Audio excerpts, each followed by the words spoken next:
Indiana in the Morning, presented by First Commonwealth Bank. Glad you could be with us here on WCCS 945. Josh Whittison in for Todd Marino, who is out for the rest of the show on assignment, but will be back with us as normal on tomorrow morning, I should say. Why am I thinking it's Monday? Anyway, it is time, though, for our interview segment presented by Marcus and Mack, voted best law firm, best personal injury lawyer 3 years in a row in the Best of Indiana County contest. Visit them online at marcusandmack.com. We're seeing a lot of festivals pop up, but this is one that's going to not only be fun, but it's also going to be highly informative about mental health.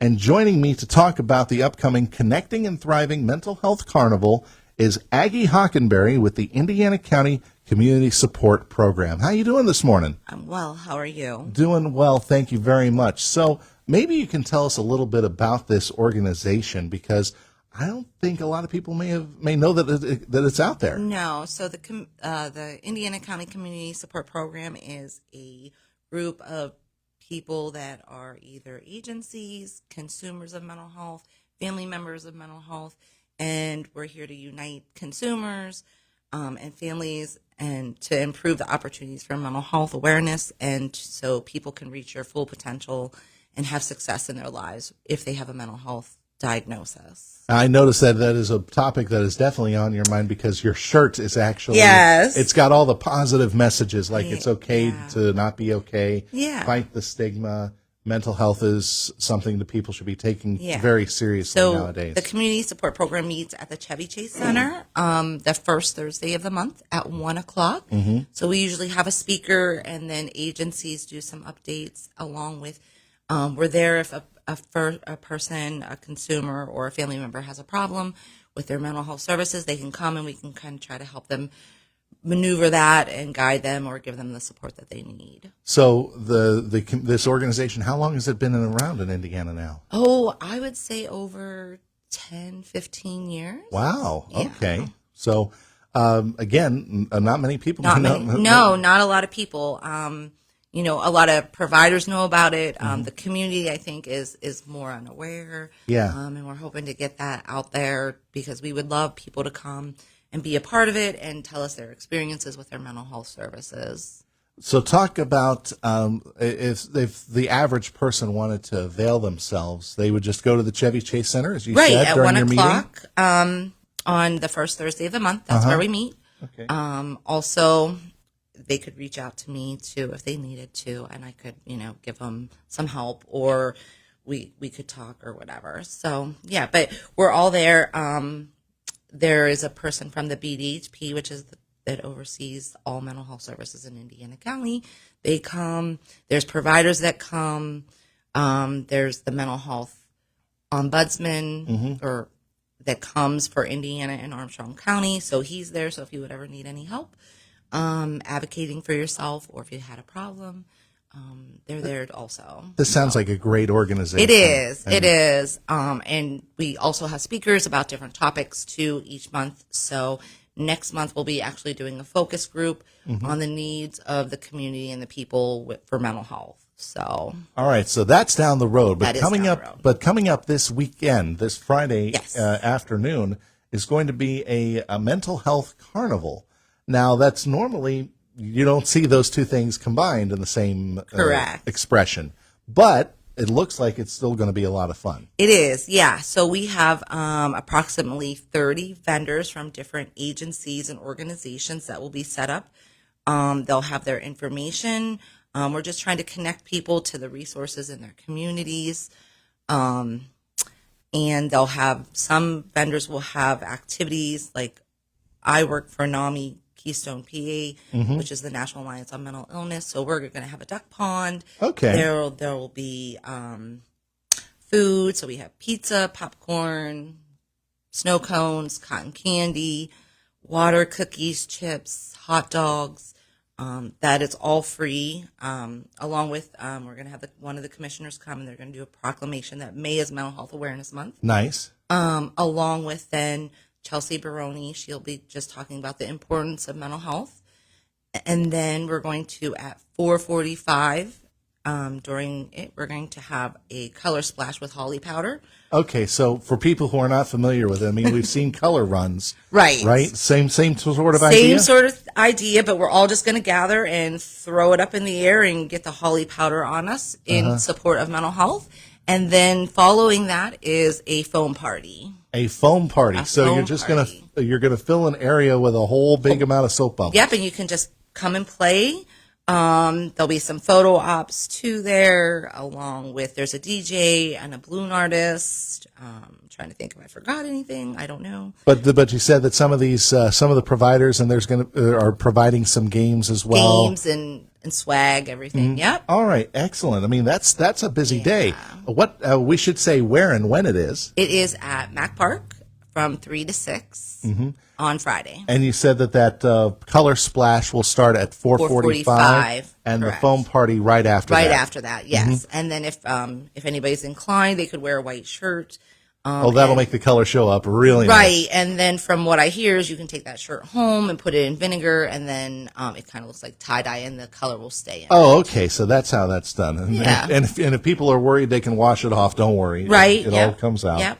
But is this the first time holding such an event? For No, this we've organization? had events previously. Last year was also at Mack Park. And then it used to be in IRMC Park. Oh, uptown okay. Gotcha. Previously, yeah. So, but we moved the venue just because we thought it would be nice in the park. Yeah, very nice, peaceful setting too, and the chance for everybody to get out and have fun, Right. and still learn some things. Yes. I mean, that's also pretty darn important. So, what's it been like planning this? It's been fun. It's been interesting. We put a lot of hard work into it. We really hope to have a great turnout. School's out on Friday for Indiana, at least. That's all I know. But I heard other schools are out. So we're hoping to get a really great turnout of families, adults. Anybody is welcome. Everything is completely free. So all you do is have to get there. All you do is have to get there. Of course, you provide your own white shirt for the color splash. Right, yes. Other than that, we had talked about that, but we were like, well, we don't know how many and sizes, and that wouldn't be fair that to would everybody. be a little bit difficult. So, all right. So you had mentioned this event, and you had mentioned some guest speakers at your next meeting that's coming up. Next month. So in June, it would be the first Thursday in June at 1:00 at the Chevy Chase Center. We're doing a focus group. And then about the needs of the community mental health wise. So anybody's welcome to come. We're going to give gift baskets away also, or gift cards. There'll be some food there too. It's just helpful to take that information, and then we take that information and we give it to the Behavioral Health and Developmental Program, and they actually utilize that information. So the impact of those meetings is actually quite important because it helps improve the services that are then passed along to the next round. I don't want to call them rounds, but next round of people that might need these services. Right, yeah. Or if there's something lacking in the community mental health wise, then, you can come speak whatever you want to say, and you're able to then make an impact because, life is all about being an advocate for yourself or for others. So if you don't speak up, then no one can hear what your needs are and what you need to be supported by. All right. So one more time on the details for the event. It's the Connecting and Thriving Mental Health Carnival. It's this Friday, 3 to 6. Mack Park, is it on the pavilion side? It is. Yep. Okay. The food will be in the pavilion. Also, I forgot to say basket raffles too. And then as you walk up, like in the grassy area past the park area, that's where the vendors will be. Okay. All right. So in the upper area of Mack Park, starts at 3:00. The color splash at 4:45, and then the foam party at 5:00, and that'll run until the close of the 6. Correct. Of the day at 6. All right.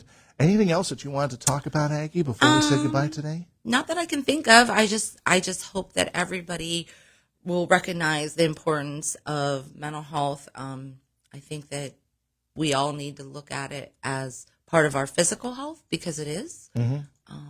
So that's what I would say. A lot of people feel that they're stigmatized by, their diagnosis. Yeah. But we're all human and we all have mental health. all people just have different types of mental health Right, and yeah. circumstances. And So definitely breaking that stigma is an important it's part of the work. important, yes. So for All right. sure. Excellent. Well, Thank Aggie, you. thank you very much for joining us Yeah. on Indiana in the Morning. I hope that you get a lot of people coming over. I do too. Thanks again for being a part of the show. All right, thank you. Aggie Hockenberry with the Indiana County Community Support Program here on Indiana in the Morning, talking about their upcoming Mental Health Carnival, which is this Friday from 3 to 6 at Mack Park. And our interviews are presented by Marcus and Mack, voted best law firm and best personal injury lawyer 3 years in a row in the Best of Indiana County contest. Visit them online at marcusandmack.com. We still have about a couple of seconds here, so I did want to tell you about our IRMC poll of the week, and that is at WCCSradio.com.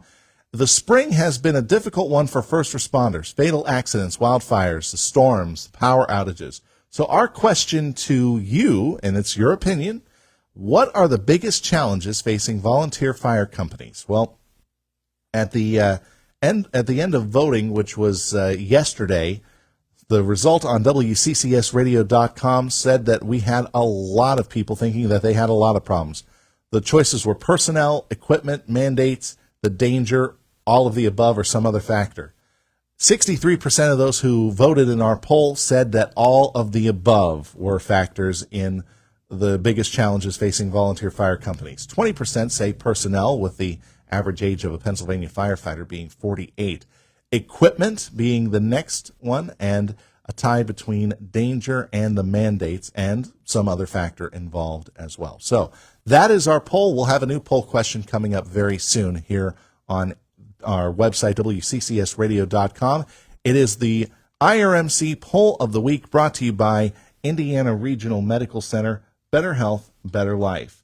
That's going to do it for today's show, but we do have some more coming up tomorrow. On Thursday, we'll have a guest from Indiana Regional Medical Center at 8:10. Rob Heinrich, the Indiana Superintendent, coming by at 8:45. At 9:10, Monica Jones and Stephen Lomax will join us to update us on what's going on with Midday Rotary, and our friends at the Indiana Theater will join us at 9:45.